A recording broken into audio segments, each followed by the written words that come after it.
Welcome to the Centre for Change Management and C4CM video. I can see that it's a very powerful model, but how exactly can managers and leaders use it to improve their performance and their organisation's performance in doing change? Right, well that's critical. If we have a tool, we need to know how to use it. Exactly, yeah. So the model is a matrix of levels and competence areas, and it enables us to build an assessment tool by placing in each cell of the matrix a description of the behaviours you would expect to see in an organisation operating at that level doing that area. So let's take an example. For instance, in the leadership and governance area at level 3, inside the model we would write senior managers support the change throughout its life cycle as being accountable and provide appropriate leadership behaviour. But accountability is not always enforced because success isn't measured. Measurement is a level 4 attribute. Yes. Okay. Yeah. So then we can devise a questionnaire seeking to identify whether such behaviour is taking place in the organisation. All right. So we could ask, do senior managers in your organisation, are they accountable for the success of change? Okay.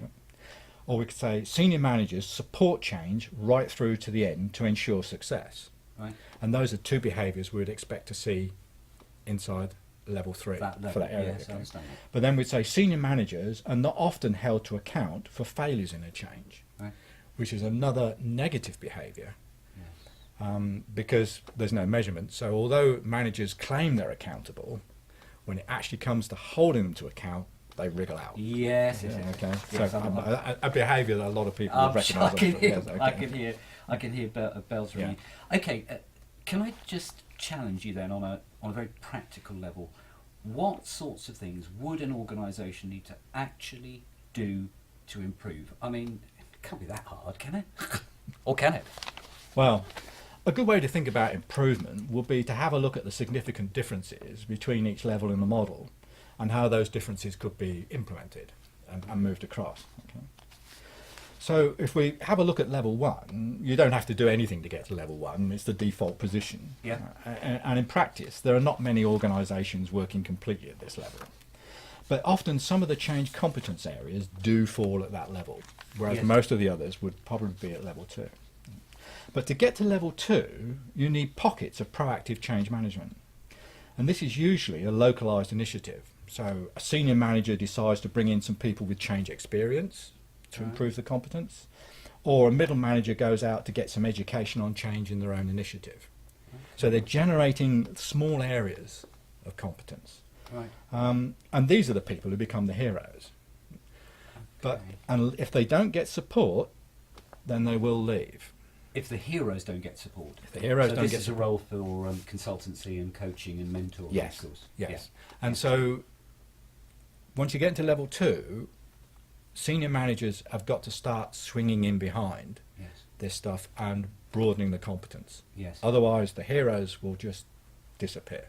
Yes. They'll find easier places to go and work. Mhm. Okay. So senior management awareness and growing commitment. And that's what takes us to level 3.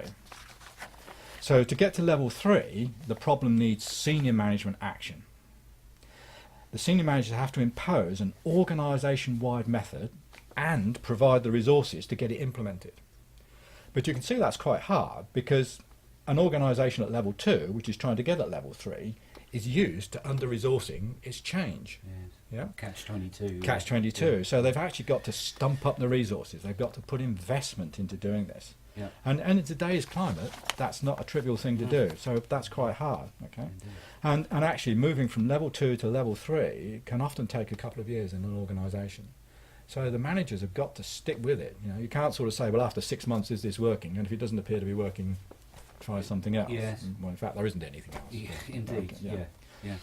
Then when you go to level 4, the key at level 4 is measurement. Okay. And you'll only get there if the rest of the management activity in the organisation is also using measurement for consistent performance. So it's a cultural shift across the whole organisation. Yes. And using effective measurement in management is a significant investment, Yeah. as well as a cultural change. Then finally, the difference at level 5 is the use of regular reflection on everything a manager does to seek improvement. Yes. This search for improvement also requires knowledge management and a learning culture, which means one in which risk-taking and failure is acceptable because of what can be learned from it. Yeah. So that's another significant cultural shift. Yeah. And I would suggest that only a handful of organisations are actually working at this level. Yeah. So I think the answer is improving the way an organisation does change is hard.